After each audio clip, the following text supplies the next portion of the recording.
Vous écoutez le journal du télétravail du magazine Management, votre podcast quotidien pour mieux télétravailler. Aujourd'hui, nous allons parler droit du travail et visioconférence. C'est parti. C'est le journal du télétravail.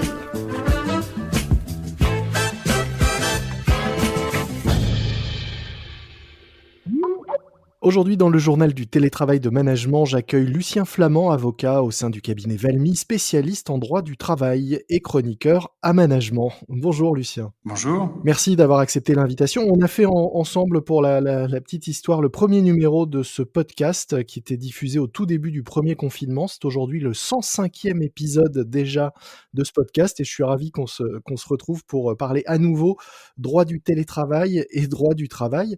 En effet, avec le télétravail et encore plus en cette période de confinement, de nouvelles questions apparaissent, de nouveaux problèmes se posent, notamment celui des entretiens et des procédures que l'on peut réaliser à distance. J'aimerais aujourd'hui qu'on fasse un point sur ce qui est possible de faire ou pas en télétravail. Quelles sont les procédures qui sont télétravaillables, si on peut dire? Alors c'est vrai que le gouvernement demande des entreprises de passer en télétravail le plus possible. Techniquement, on a toute une série d'outils qui permettent de continuer à faire des entretiens, des réunions.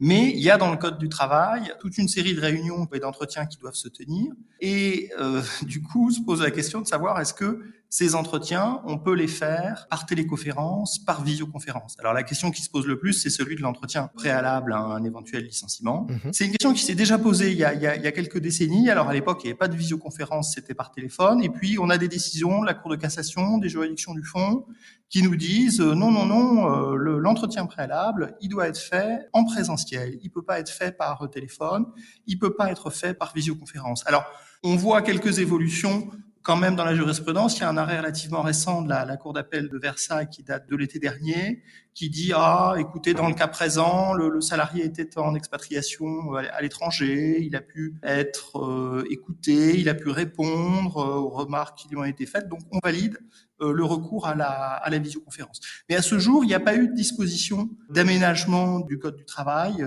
qui permettrait de faire passer avec certitude tous ces entretiens, alors que ce soit des entretiens obligatoires, de type entretien préalable à licenciement, entretien dans le cadre d'une rupture conventionnelle, mais aussi entretien professionnel.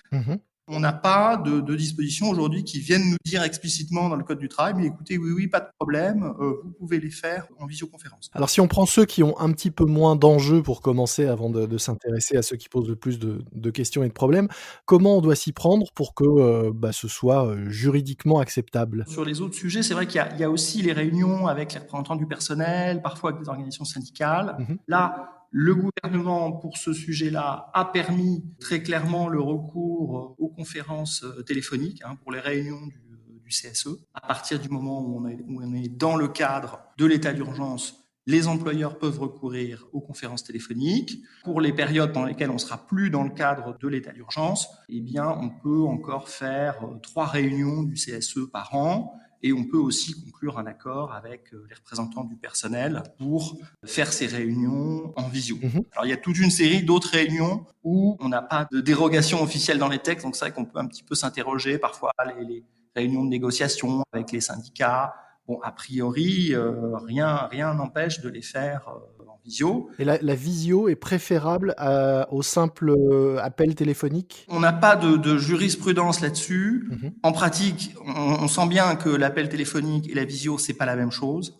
C'est vrai que on recommande aujourd'hui plutôt de privilégier la visioconférence. Le téléphone, il y a toujours un côté un petit peu, on a le sentiment que c'est moins valorisant pour le salarié d'avoir un entretien par téléphone plutôt que en visio, et que c'est avec la visio qu'on a quand même un entretien qui ressemble plus à l'entretien en présentiel. Et c'est vrai que pour un certain nombre d'entretiens, spontanément, un certain nombre d'entre nous, indépendamment de toute exigence légale, préfèrent le faire en visio parce que c'est vrai qu'on voit la personne, on a des échanges de mimiques qui parfois sont aussi révélatrices, donc il vaut sans doute mieux le faire en visio que par téléphone. Et qu'en est-il de la présence d'un représentant du personnel ou d'un salarié qui peut être là pour assister le salarié qui serait convoqué à un entretien virtuel ou à distance préalable? Ça, c'est un point important. En matière d'entretien préalable, un licenciement, c'est une exigence légale, donc il faut bien sûr que ce soit possible. Et donc, que soit la personne qui assiste le salarié soit à côté du salarié à ce moment-là,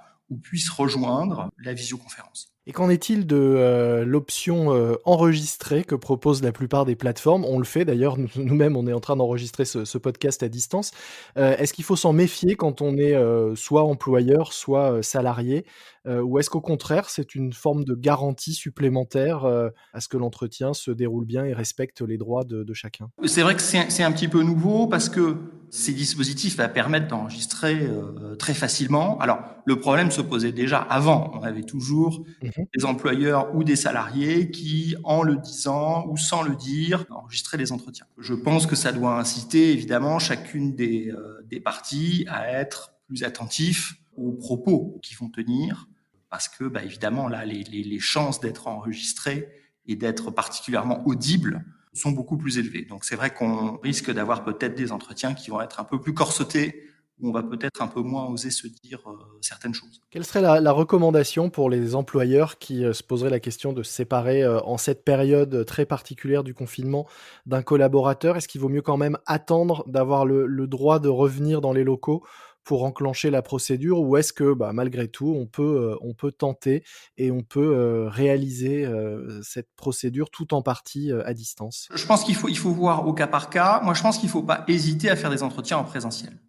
Ça fait partie des sujets pour lesquels il est tout à fait légitime qu'il y ait un entretien face à face, chacun soit libre de se dire les choses, de s'expliquer. Donc ça, je pense qu'il ne faut pas mettre de côté la solution de l'entretien présentiel. En ce qui concerne l'entretien en visioconférence, pour l'entretien préalable au licenciement, c'est vrai qu'on n'a pas de garantie de sa validité juridique. Quand il y a un entretien qui est fait vraiment dans le but de donner aux salariés la possibilité de s'exprimer et qui peut avoir des conséquences, là, la jurisprudence est un peu frileuse vis-à-vis de la visioconférence. C'est le cas typiquement pour l'entretien de licenciement.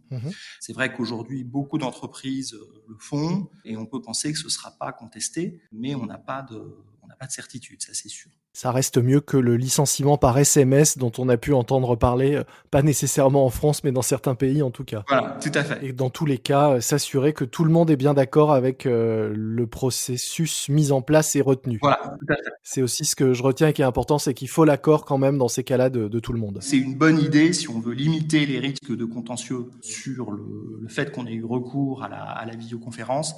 Évidemment, c'est quand même sécurisant de démontrer que tout le monde était d'accord. Ce qui est relevé parfois dans les arrêts, c'est le fait que justement le salarié a donné son accord. Ça peut être en effet pertinent d'avoir échangé auparavant des mails qui attestent bien que, oui, on est bien d'accord pour le faire en visio. Vous étiez d'accord pour qu'on enregistre aujourd'hui ce podcast? Tout à fait. Bon, donc tout va bien, je peux le diffuser. Merci beaucoup, Lucien Flamand. Je rappelle que vous êtes avocat au sein du cabinet Valmy et spécialiste en droit du travail et qu'on vous retrouve également tous les mois dans les pages de management pour des réponses pratiques, comme aujourd'hui, à des questions que tout un chacun se pose autour du travail et du droit du travail. Merci beaucoup. Merci, au revoir.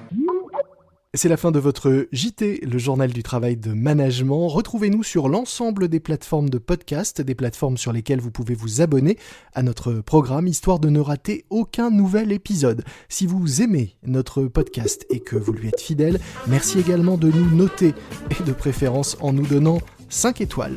Moi je vous dis à très vite, d'ici là soyez prudents, respectez les consignes et les gestes barrières, portez-vous bien et bon télétravail à tous. C'est le journal du télétravail.